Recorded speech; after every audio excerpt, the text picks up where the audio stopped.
afán de no perder la idea, les voy a leer y les voy a comentar lo que he escrito. Y lo que he escrito, bueno, pues es a raíz de lo que leí en el libro de Rosalía, que me parece un extraordinario libro, un libro que teóricamente es muy riguroso. Usualmente no encuentra uno este tipo de trabajos teóricos detrás de toda esta experiencia que ellos nos han mostrado ahora mismo. Y bueno, pues ella ha hecho un estado del arte muy amplio y bien logrado sobre lo que es la violencia. Nos muestra una diversidad de autores que hablan sobre clasificaciones de violencia.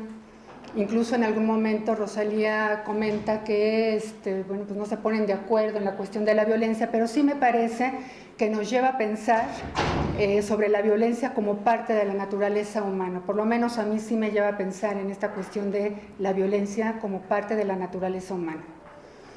Leyendo a Leonard Shlain, que es un autor norteamericano recientemente fallecido, médico que hace trabajo histórico, hace un recuento histórico sobre la visión del mundo que desarrollan hombres y mujeres sobre lo que los rodea, sobre el mundo y la presencia de la violencia como elemento que se gesta desde la época de los homínidos, que son los antecesores de los humanos.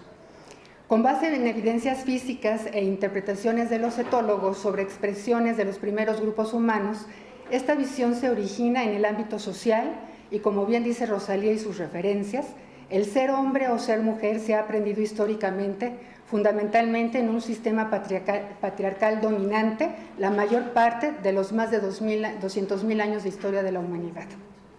Basta señalar que el matriarcado tuvo un periodo de existencia mínimo que coincide con el inicio de las sociedades sedentarias, pues se privilegió a la agricultura sobre la caza. Recuerden que el hombre cazador, la mujer recolectora, ¿no?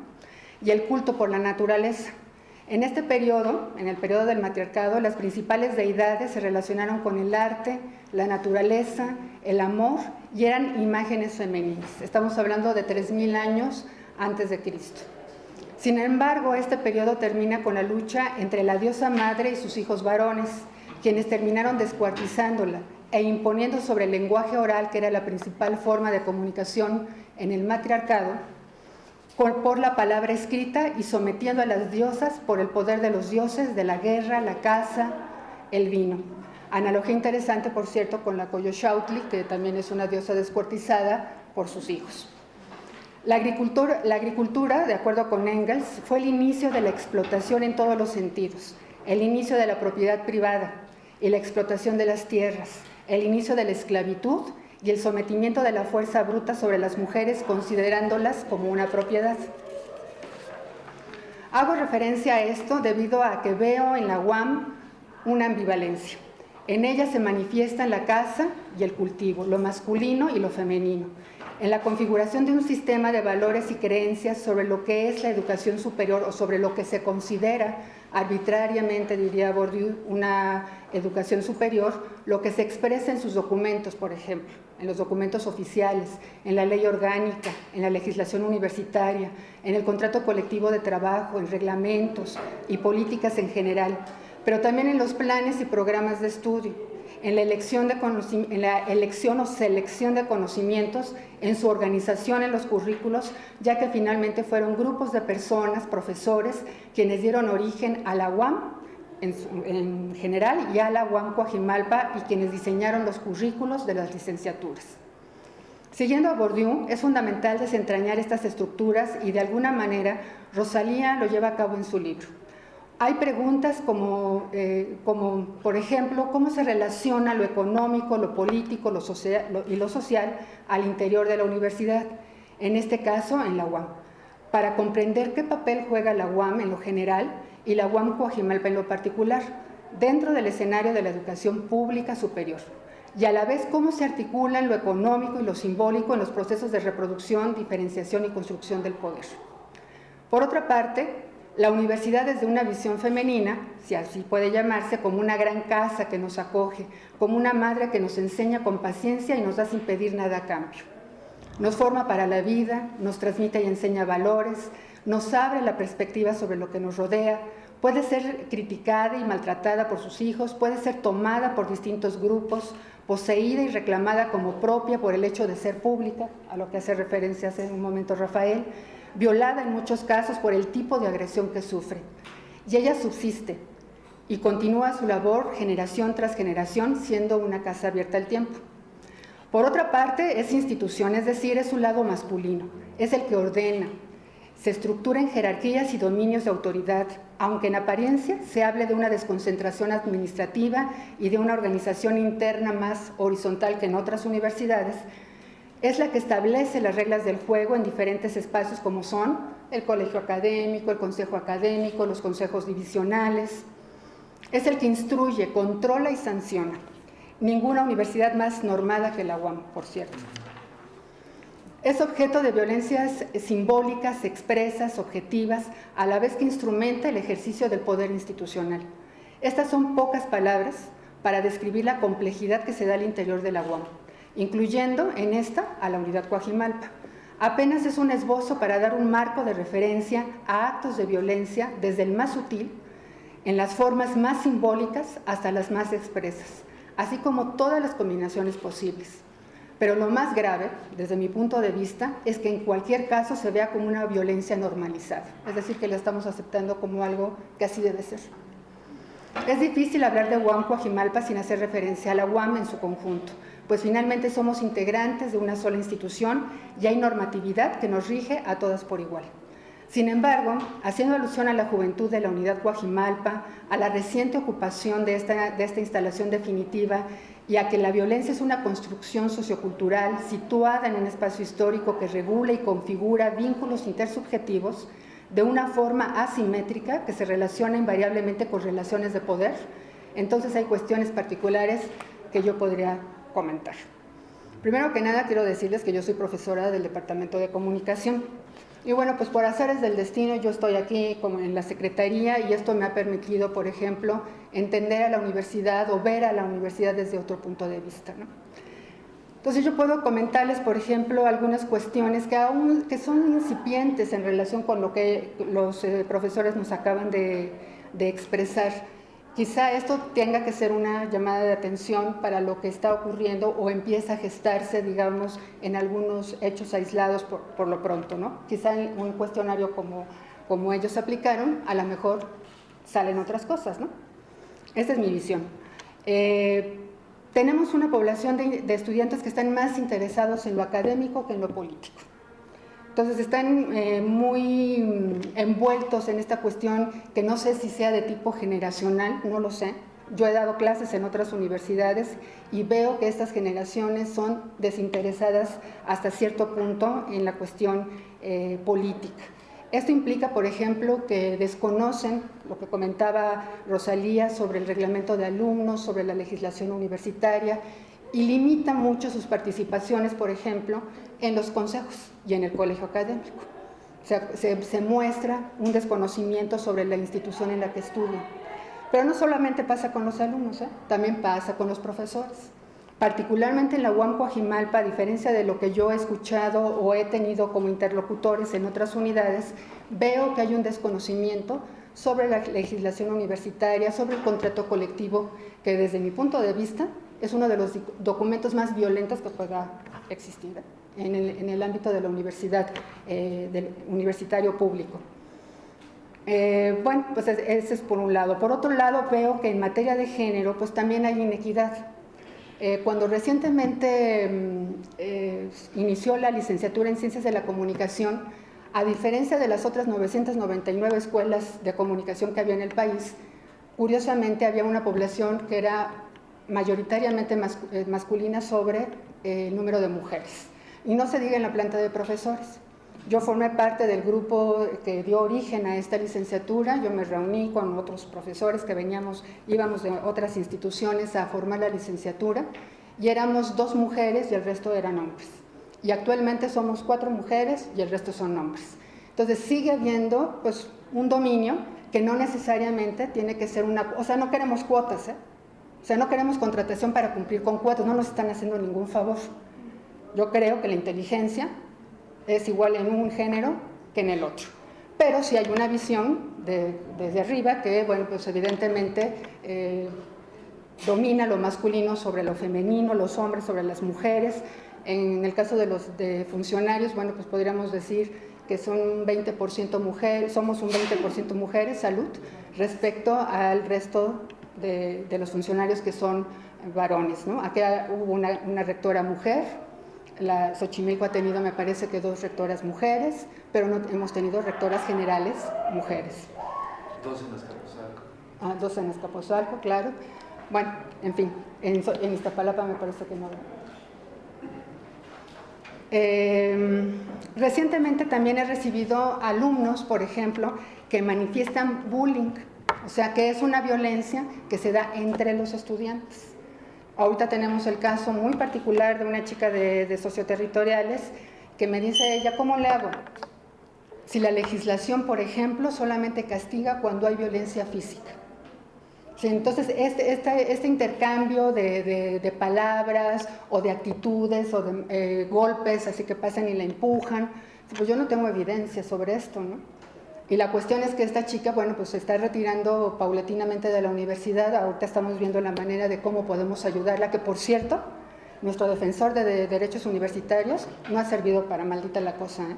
O sea, le hemos presentado 2 casos y en los 2 casos ni siquiera se ha tomado la molestia de entrevistar a los alumnos, empezando por ahí.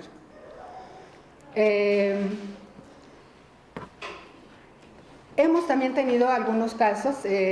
Esta cuestión de la seguridad que alude el profesor, me parece que también es un tema muy importante dentro de Coajimalpa.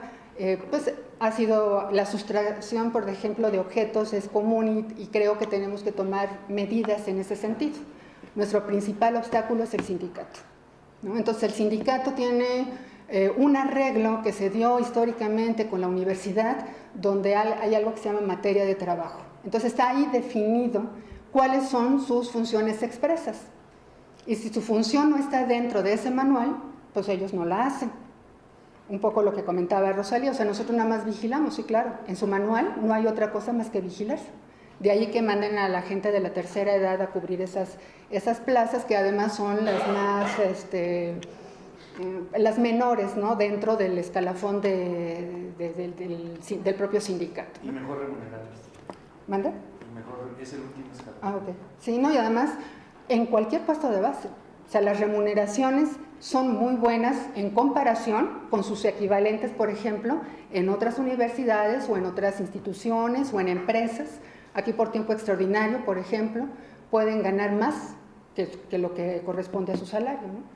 Entonces, bueno, pues lo que sí priva es la ley del menor esfuerzo. O sea, aquí está lo que yo tengo que hacer y no me pides que haga absolutamente nada más porque me lo tienes que remunerar. Y entonces se ha convertido en una relación muy perversa entre la universidad y entre el sindicato, que además es muy violenta. Si ustedes ven, por ejemplo, todos los febreros o a finales de enero, las negociaciones con el sindicato y la Secretaría General de la institución, bueno, que además se transmiten por internet, bueno, pues uno puede ver ahí la forma en cómo los reciben, a insultos, a groserías, en fin. Tenemos un secretario actualmente que les da la vuelta, ¿verdad? Yo no podría hacerlo, la verdad es que es de una agresión muy fuerte para la institución, porque además ellos se sienten como un ente separado de la universidad. Yo muchas veces cuando me siento con ellos, les digo, es que nosotros somos trabajadores finalmente, ¿no? Y a todos nos da de comer la universidad, y todos estamos comprometidos con esta institución. Y ojalá pudiéramos trabajar conjuntamente por la institución. Pero ellos constantemente, ellos tienen una cultura que además es muy interesante observar, analizar.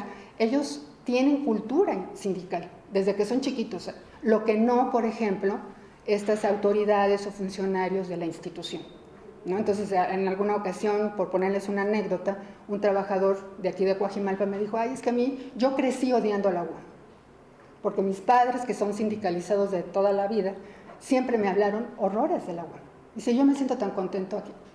Es personal de base, pero es un personal que trabaja como muchos, ¿eh? O sea, no quiero satanizar tampoco, decir que todos los que están en el sindicato son iguales, por supuesto que no, pero bueno, pues hay un grupo que es muy compacto, muy cerrado, que tiene una cultura muy bien lograda. Cada vez que llega alguien nuevo, inmediatamente lo meten en el círculo, lo aleccionan, le dan cómo te tienes que comportar, qué tienes que hacer, qué no tienes que hacer, no te dejes, cualquier cosa. Ellos están perfectamente, digamos, en este caso como aleccionados de cómo deben de comportarse en la universidad, ¿no? Recientemente, por ejemplo, tuvimos el caso de un trabajador en estado de ebriedad, un trabajador de base que aparte tenía 15 días de haber entrado a la universidad, no a Coajimalpa, a la universidad. No estaría festejando su ingreso. Pues sí. Pues le arruiné la celebración porque pues le rescindimos el contrato y ustedes no saben el ritual que se hace cada vez que se va a rescindir un contrato. Llegan montones, llegan en bola. Y entonces está la abogada levantando el acta y está rodeada de gente que casi no le permite mecanografiar. Aparte de que están gritando, insultando, etcétera, etcétera, etcétera, ¿no? A mi oficina se acercaron varias veces para que yo reflexionara que le estaba arruinando la vida a una persona. Digo, pues es que usted y yo tendríamos que estar de acuerdo porque no podemos permitir eso.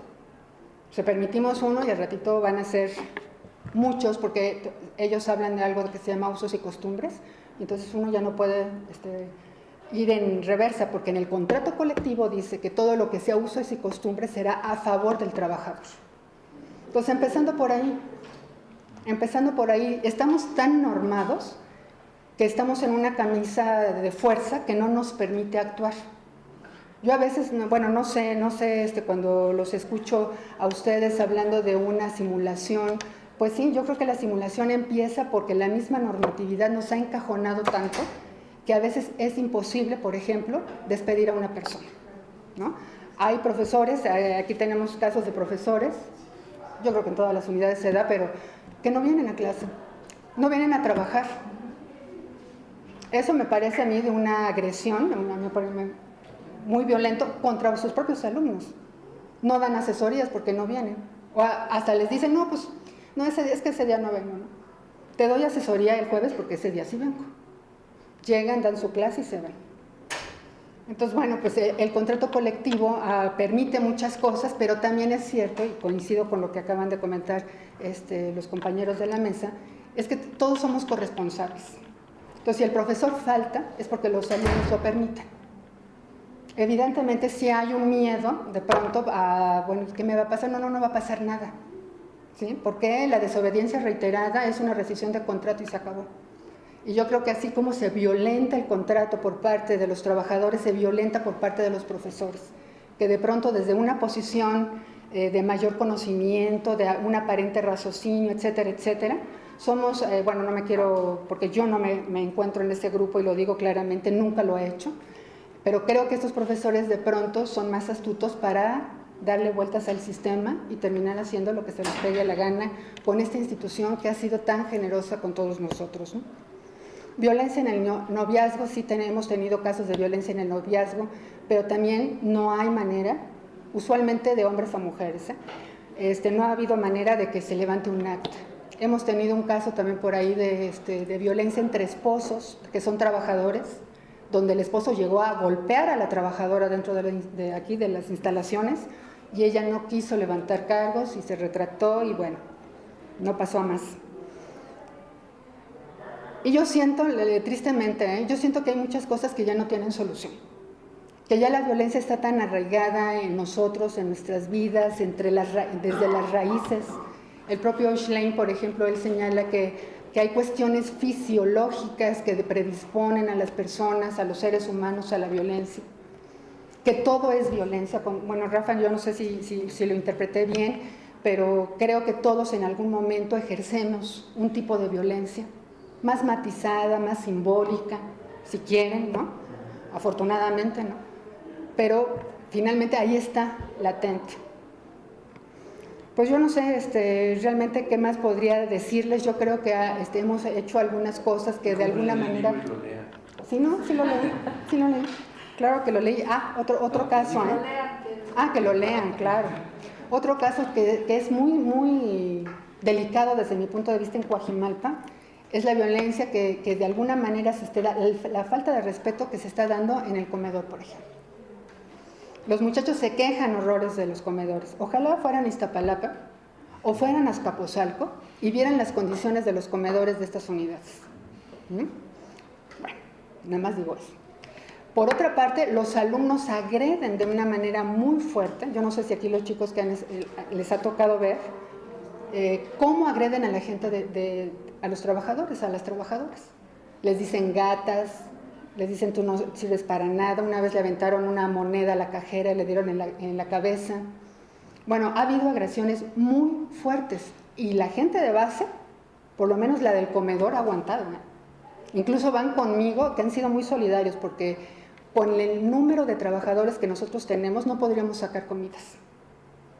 En otras unidades, con el porcentaje en un equivalente, cierran el comedor. Nosotros lo cerramos cuando ya tenemos 3 personas, 4 personas, porque uno de nuestros problemas es la movilidad. Se van a Xochimilco y nos quedamos sin gente. Sin embargo, los que se han quedado han sido muy solidarios, han dicho, bueno, sacamos a lo más que se pueda. Y han resistido mucho la agresión. Por ahí ustedes pueden ver algunos carteles que hablan sobre el respeto que iniciamos en este trimestre. Y bueno, pues con una estrategia, digamos, desde la comunicación, usando un lenguaje que de alguna manera también involucre a los jóvenes a reflexionar sobre cuestiones de este tipo de respeto y que son básicas, digamos, para la convivencia social, ¿no? Y bueno, pues yo no tendría más que decirles y darles las gracias por su invitación. Y bueno, muchas gracias.